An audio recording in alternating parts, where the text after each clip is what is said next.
అన్నదాత అన్నదాత మీ అన్నదాత, చెమటోడ్చి ఆహారాన్నందించే రైతన్నా, అనునిత్యం నీ కండదండగా నిలిచే నేస్తం ఎవరన్నా. అన్నదాత అన్నదాత మీ అన్నదాత.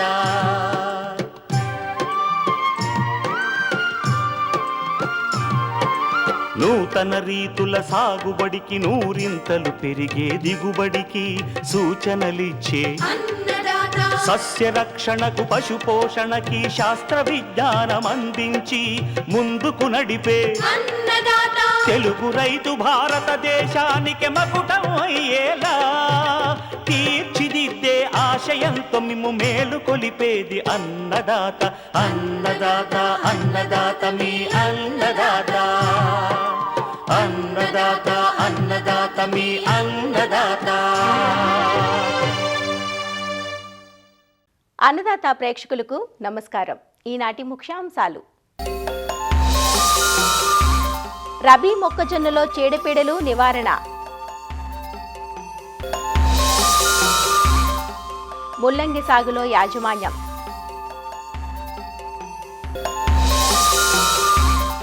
కర్బూజా సాగులో అధిక దిగుబడికి మెలకువలు,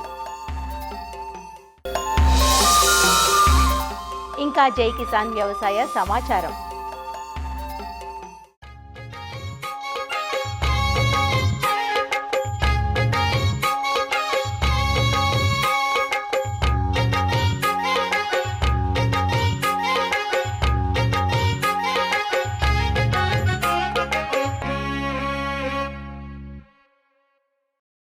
స్థిరమైన నమ్మకమైన రాబడినిచ్చేదిగా మొక్కజొన్న పంట రైతుల ఆదరణ పొందుతోంది. సాగులో అందివచ్చిన శాస్త్రీయతతో ఎకరాకు 45 నుంచి 50 క్వింటాళ్ల దిగుబడిని తీస్తున్నారు మన రైతులు. రబీ పంటగా నవంబర్ మాసాల్లో విత్తుకున్న పంటను ప్రస్తుతం అనేక చీడపీడలు ఆశిస్తున్నాయి. కొన్ని ప్రాంతాల్లో పాము పొడ తెగులు, బొగ్గు కుళ్ళు తెగుళ్లు ఆశిస్తుండగా మరికొన్ని ప్రాంతాల్లో కత్తెర పురుగు, కాండం తొలుచు పురుగులు నష్టం చేస్తున్నాయి. వీటిని సకాలంలో గుర్తించి సస్యరక్షణ చర్యలు చేపట్టాలంటూ వివరాలు తెలియజేస్తున్నారు ఆచార్య ఎన్జీ రంగా వ్యవసాయ విశ్వవిద్యాలయం, శ్రీకాకుళం జిల్లా నైరా వ్యవసాయ కళాశాల విస్తరణ అధ్యాపకులు డాక్టర్ డి చిన్నమనాయుడు. రైతులు ఎక్కువగా ఇతర పంటలతో పోల్చుకుంటే మొక్కజొన్న విస్తీర్ణం మన శ్రీకాకుళం, ఉత్తర కోస్తా జిల్లాలో కూడా పెరుగుతుంది. కొంతమంది దున్నకుండా మొక్కజొన్న సాగు పద్ధతిని కూడా చేస్తున్నారు. అయితే ఇందులో ఒక ప్రధానమైనటువంటి సమస్య చీడపీడల నివారణ. ఒకటి, ఈ సస్యరక్షణలో ఇప్పుడు గత 4-5 సంవత్సరాల నుంచి కూడా ప్రధాన సమస్యగా మనకు మొక్కజొన్నకి వస్తున్నది ఏంటంటే కత్తెర పురుగు.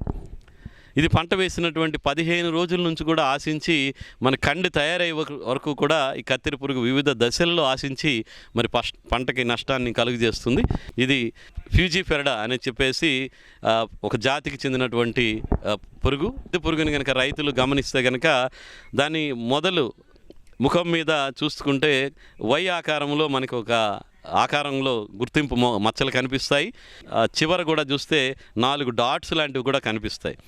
ఇది మొక్క తాలూకా మొవ్వులోని ఉండి మొక్క నష్టాన్ని కలుగజేస్తుంది.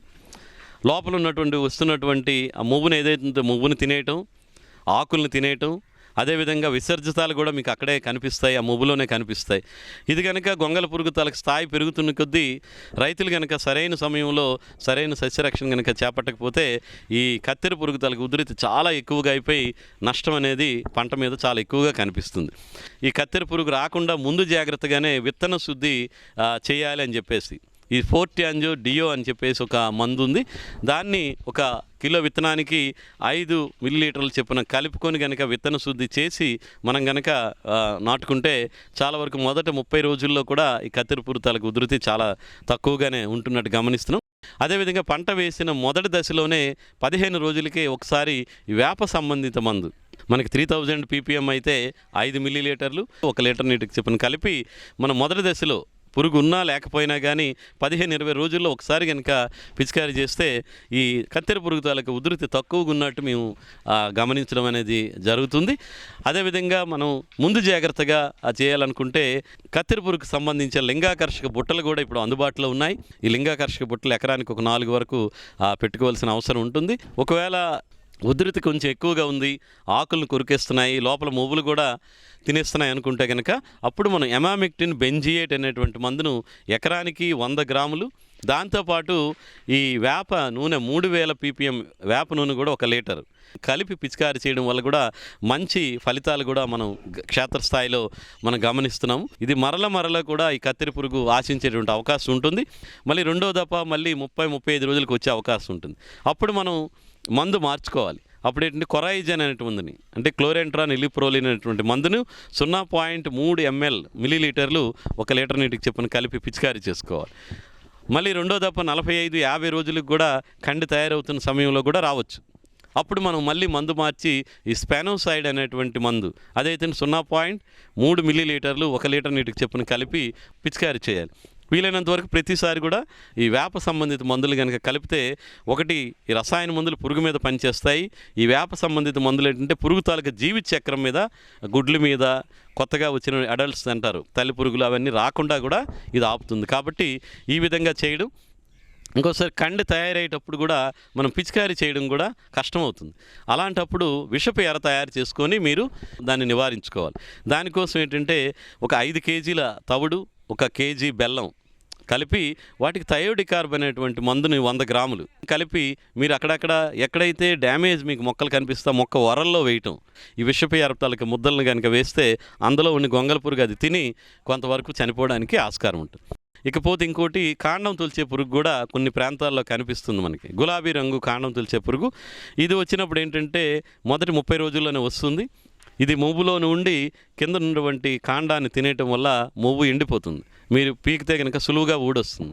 అది ఉందంటే అది కాండం తొలిచే పురుగు, గులాబీ రంగు పురుగుగా గుర్తించి మరి ముందు జాగ్రత్తగా ఏంటంటే కార్బోఫ్యూరాన్ 3G గుళికలు ఎకరానికి 3 కిలోలు మొక్క వరల్లో వేయాల్సినటువంటి అవసరం ఉంటుంది.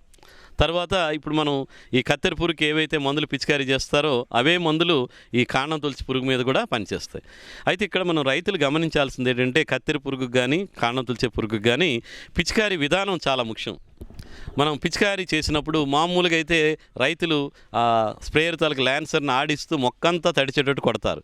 కానీ కత్తెర పురుగు కోసం ఏంటంటే ఇది మొవ్వులో ఉంటుంది కాబట్టి వీలైనంత వరకు మందు ద్రావణం మొవ్వులో పడే విధంగా పిచికారీ చేయడం అనేది చేయాలి. అలా చేస్తే చాలా మంచి ఫలితాలు కూడా వస్తున్నాయి. కాబట్టి మరి రైతు సోదరులు వీటి మీద దృష్టి పెట్టాలి. ఇక అక్కడక్కడ తెగుళ్ళ విషయంకి వచ్చేసరికల్లా మనకి మొక్కజొన్నలో ఈ పాము పొడ తెగులు అని అంటారు. అంటే ఇది బూడిద రంగు, గోధుమ రంగు మచ్చలు ఈ మొక్కజొన్న తొలక కాండం కింద భాగంలో మనకి పాము పొడ మచ్చలు ఏ విధంగా ఉంటాయో ఆ విధంగా మచ్చలు కనిపిస్తాయి. తద్వారా ఆకులు కూడా ఎండిపోయినట్టు కనిపించడం జరుగుతుంటుంది. దీనికోసం మనం హెక్సాకొనజోల్ అనేటువంటి మందును 2 మిల్లీలీటర్లు 1 లీటర్ నీటికి చొప్పున కలిపి పిచికారీ చేసుకోవటం. అదేవిధంగా పొలంలో కలుపు లేకుండా చూసుకోవాలి. ఎందుకంటే ఈ పాము పొడ తెగులు తాలూకా శిలీంధ్రం కలుపు మీద ఆశ్రయం తీసుకుంటుంది కాబట్టి కలుపు నివారణ బాగా చేసుకుంటే మనకి పాము పొడ తెగులు కూడా తగ్గిపోతుంది. అదేవిధంగా బొగ్గు కుళ్ళు తెగులని ఈ మధ్య కాలంలో కొన్ని ప్రాంతాల్లో మనం గమనిస్తున్నాం. ఈ కాండం మీద గోధుమ రంగు చారలు వస్తాయి. పంట చివర 70-80 రోజులు వచ్చేసరికల్లా కాండం మెత్తబడి కొంచెం కాండం ఇబ్బంది పడి ఇరిగిపోవడం కూడా జరుగుతుంటుంది. కాబట్టి ఆ టైంలో ఇరిగిపోతే పంటకి చాలా ఎక్కువగా నష్టం వస్తుంది. కాబట్టి దానికి కూడా మనం ఈ హెక్సాకొనజోల్ అనే మందుని పిచికారీ చేసుకోవడం, అదేవిధంగా పొటాష్ ఎరువులు ఎక్కువగా వాడాలి. కాబట్టి పొటాష్ తాలూకు మోతాదు ఎంతైతే ఉందో దానికి కొంచెం ఒక 20-25% పెంచుకొని కనుక అలాంటి ప్రాంతాల్లో వేసుకుంటే మనకి ఈ తెగుళ్ళు ఉధృతి కూడా చాలా వరకు తగ్గేటువంటి అవకాశం ఉంది. కాబట్టి ఇప్పుడు చెప్పుకున్నటువంటి ఈ లక్షణాలను గుర్తించినప్పుడు యాజమాన్య పద్ధతులు సక్రమంగా చేసుకుంటే మీకు మొక్కజొన్న నుంచి కూడా మంచి దిగుబడులు తీసుకోవడానికి ఆస్కారం ఉంటుంది.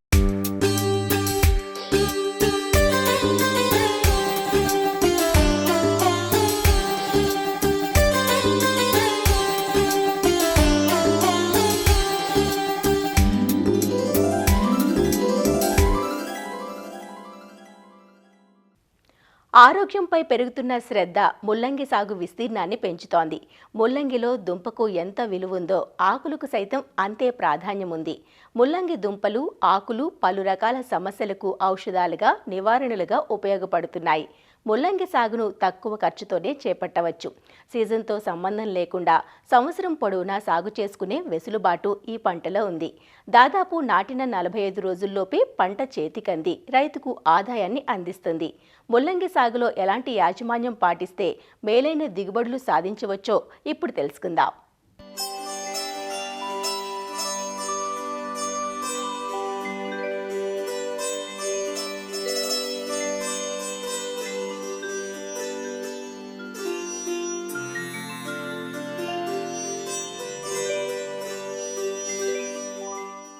ముల్లంగి చాలా తక్కువ వ్యవధిలో రైతులకు మంచి ఆదాయాన్నిచ్చే పంట.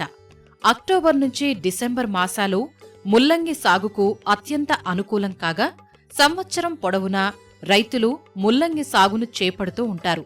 ముల్లంగి సాగుకు ఎర్ర గరప నేలలు అనుకూలంగా ఉంటాయి. నల్లరేగడి నేలలు, ఇసుక నేలలు అంత అనుకూలం కాదు. మన ప్రాంతంలో రైతులు తెల్ల రకం ముల్లంగినే ఎక్కువగా సాగు చేస్తుంటారు.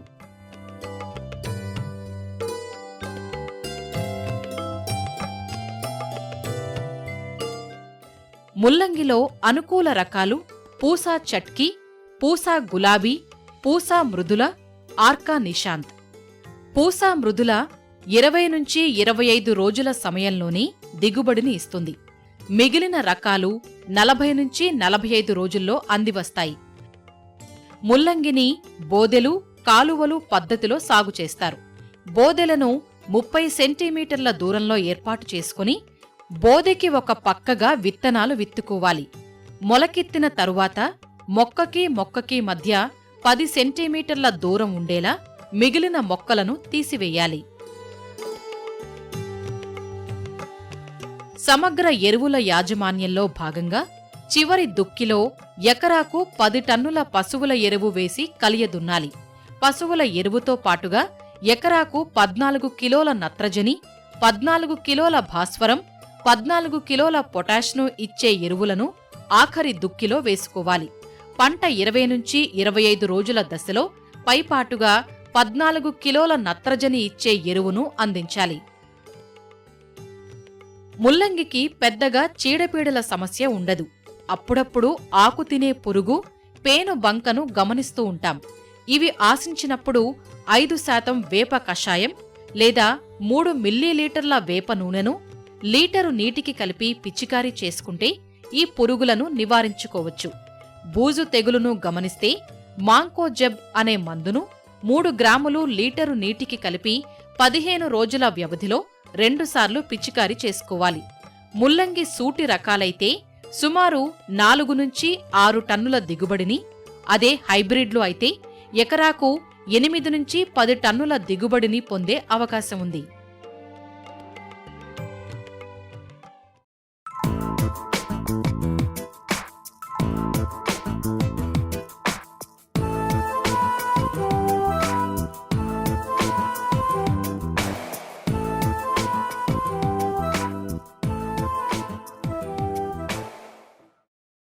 పండు దోసగా మనం వ్యవహరించే పండు కర్బూజా. వేసవిలో కర్బూజా పండ్లకు మంచి గిరాకీ ఉంటుంది. కర్బూజా సాగులో రైతుకు అత్యంత సానుకూలంగా ఉండే అంశం ఏమిటి అంటే విత్తిన 55 నుంచి 60 రోజులకే పంట అందిరావటం. కర్బూజాలో వివిధ ప్రాంతాల అభిరుచులకు తగ్గట్లుగా ఎన్నో రకాలు అందుబాటులో ఉన్నాయి.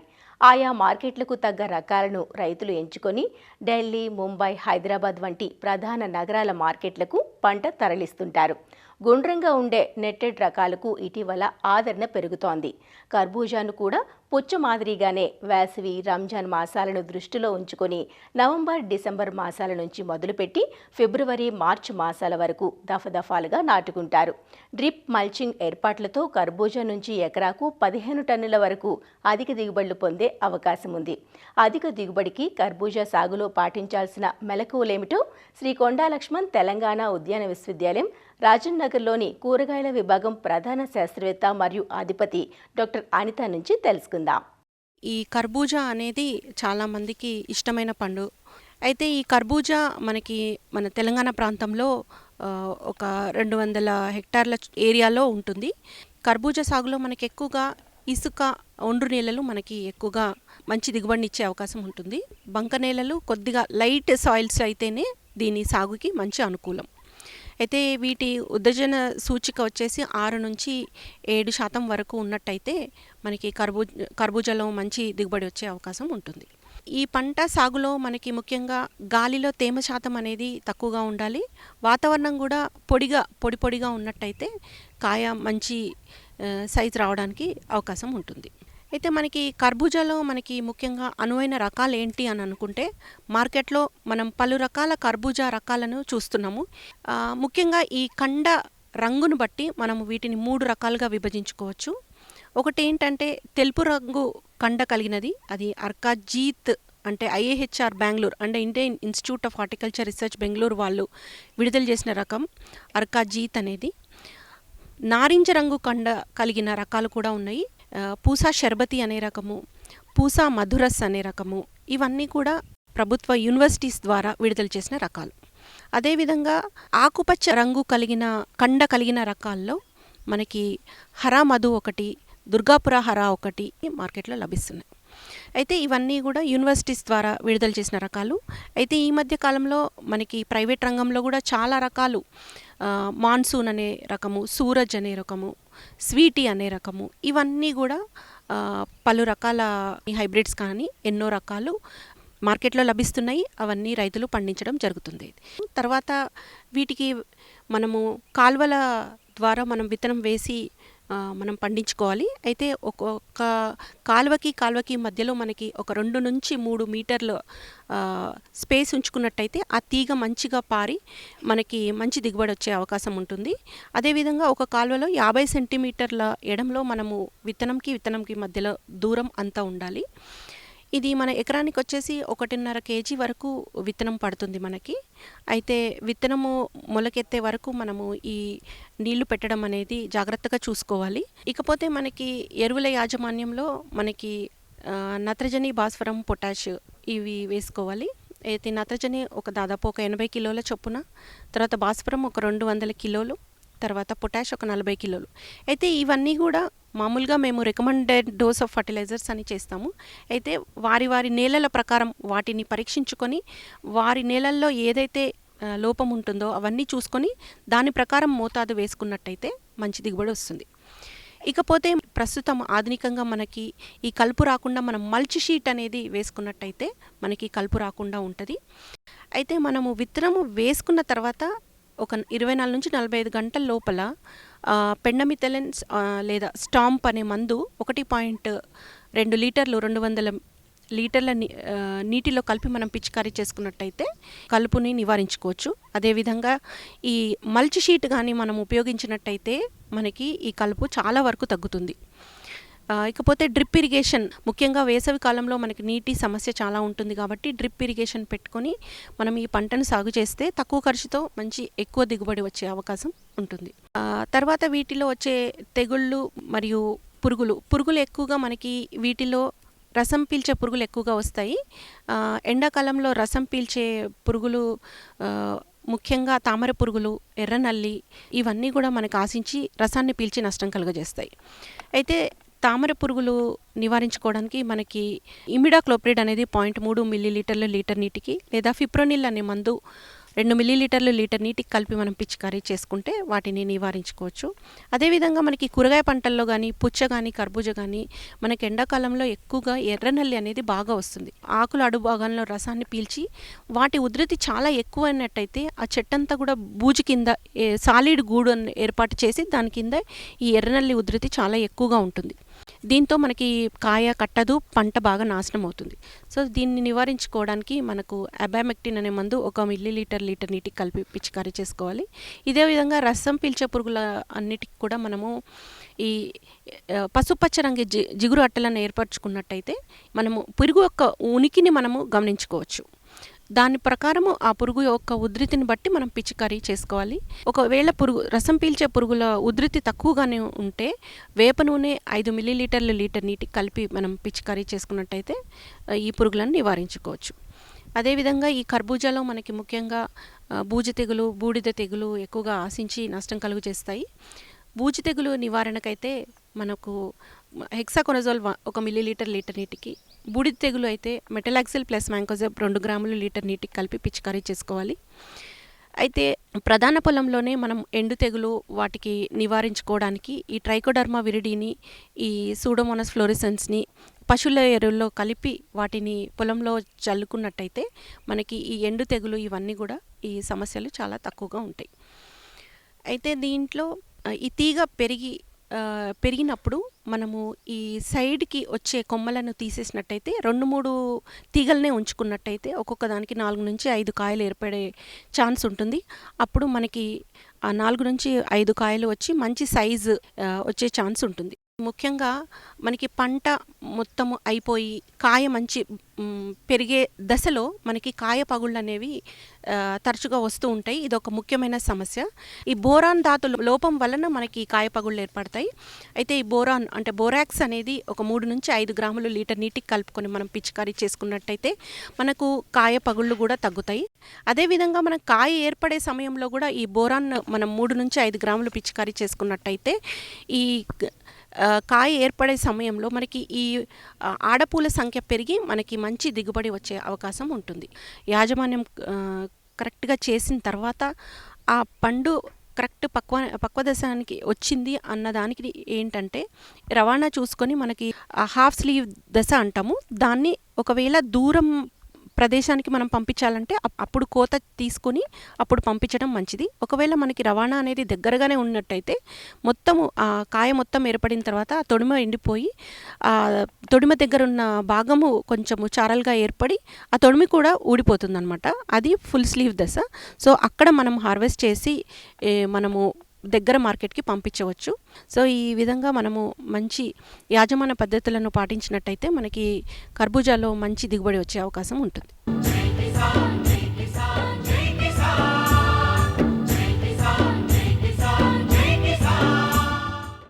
వ్యవసాయ సమాచారం ఇప్పుడు జై కిసాన్లో చూద్దాం. హైదరాబాద్ ఎన్టీఆర్ మార్గ్ ఐమాక్స్ మైదానంలో తెలంగాణ ఈవెంట్ ఆర్గనైజర్స్ సంస్థ ఆధ్వర్యంలో జనవరి 22 నుండి 26 వరకు 5 రోజుల పాటు జరగనున్న 19వ జాతీయ ఉద్యాన వ్యవసాయ ప్రదర్శన 2026 ను వ్యవసాయ శాఖ మంత్రి తుమ్మల నాగేశ్వరరావు ప్రారంభించారు. దేశవ్యాప్తంగా పేరెన్నికగన్న 150 పైగా స్టాళ్లు మేళాలో ఏర్పాటు చేశారు. నగరీకరణ నేపథ్యంలో మిద్దె తోటల సంస్కృతి పెరిగిపోతున్న వేళ నర్సరీ మేళా ఏర్పాటు మొక్కల పెంపకదారులకు ఎంతో ఉపయోగకరంగా మారింది. టెర్రస్ గార్డెనింగ్, కిచెన్ గార్డెనింగ్ కోసం అవసరమైన విత్తనాలు, మొక్కలు, అంట్లు, సేంద్రియ ఎరువులు, పనిముట్ల ప్రదర్శన, విక్రయాలు చేపట్టిన దృష్ట్యా పెద్ద సంఖ్యలో నగరవాసులే కాకుండా తెలుగు రాష్ట్రాల రైతులు తరలివస్తున్నారు. గ్రాండ్ నర్సరీ మేళా ఇది 19వసారి. పట్టణ వాసులకే కాకుండా తెలంగాణ వాసులు భారతదేశంలో ఉన్నటువంటి పూల మొక్కలతో పాటు పండ్ల మొక్కలతో పాటు ఆల్ వెరైటీస్ని ఈ యొక్క మేళాలో చూపించేటటువంటి అవకాశం ఆయన గారు తీసుకుంటున్నాడు. మా ఎండి హార్టికల్చర్ యాస్మిన్ గారు కూడా దీనికి ప్రత్యేకమైనటువంటి ప్రోత్సాహం ఇచ్చి ఇటువంటి మేళాలు ఒక హైదరాబాద్లోనే కాకుండా జిల్లా కేంద్రాలతో సహా రైతాంగానికి అదేవిధంగా పట్టణవాసులకు కూడా ఆర్నమెంట్లు పెట్టుకునే వాళ్ళు పట్టణవాసులు పెట్టుకుంటారు, పంటకు కావాల్సి వచ్చిన వాళ్ళు రైతాంగం తీసుకుంటారు. అందుకని ఈ భారతదేశంలోనికి ఉన్నటువంటి అన్ని రకాల పండ్ల చెట్లని ఈ రోజున మెకడమియా కావచ్చు, ఆర్కానట్ కావచ్చు, నట్మగ్ కావచ్చు, రైతుకి లాభం వచ్చేటటువంటి పంటలు కూడా మన దేశంలో పండించుకునే అవకాశం వచ్చింది. కాబట్టి ప్రపంచ దేశాల్లో ఏ పంట పండినా ఆ పంటను మన భారతదేశంలో ముఖ్యంగా తెలంగాణ రాష్ట్రంలో పండించేటటువంటి వాతావరణం మన దగ్గర ఉంది. కాబట్టి ఇటువంటి నర్సరీలు రైతాంగానికి అదేవిధంగా పట్టణవాసులకు ఉపయోగపడాలని, దీన్ని విజయవంతం చేయాలని చెప్పి ఖలీద్ గారి యొక్క ప్రయత్నానికి అందరూ సహకరించాలని చెప్పి మీకు ప్రత్యేకంగా విజ్ఞప్తి. వాతావరణ మార్పులకు తోడు రసాయన ఎరువులు, క్రిమిసంహారక మందులు వినియోగించి పండిస్తున్న పంట ఉత్పత్తులతో అనారోగ్యాల బారిన పడుతున్న దృష్ట్యా ప్రతి ఒక్కరూ ఇంటి అవసరాలకు సరిపడా రసాయన రహిత పంటలు పండించుకోవాల్సిన అవసరం ఎంతైనా ఉంది. మరిన్ని విభిన్న అంశాలతో రేపటి అన్నదాతలో మళ్ళీ కలుసుకుందాం. నమస్కారం. అన్నదాతలు తమ సందేహాలు, సమస్యలను 1800-425-4085 టోల్ ఫ్రీ నంబర్లో ఉదయం 10 నుంచి 11 గంటల మధ్య పని దినాలలో సంప్రదించగలరు. ఈ కార్యక్రమాన్ని యూట్యూబ్లో www.youtube.com/అన్నదాత ఈటీవీ లింక్ ద్వారా వీక్షించవచ్చు.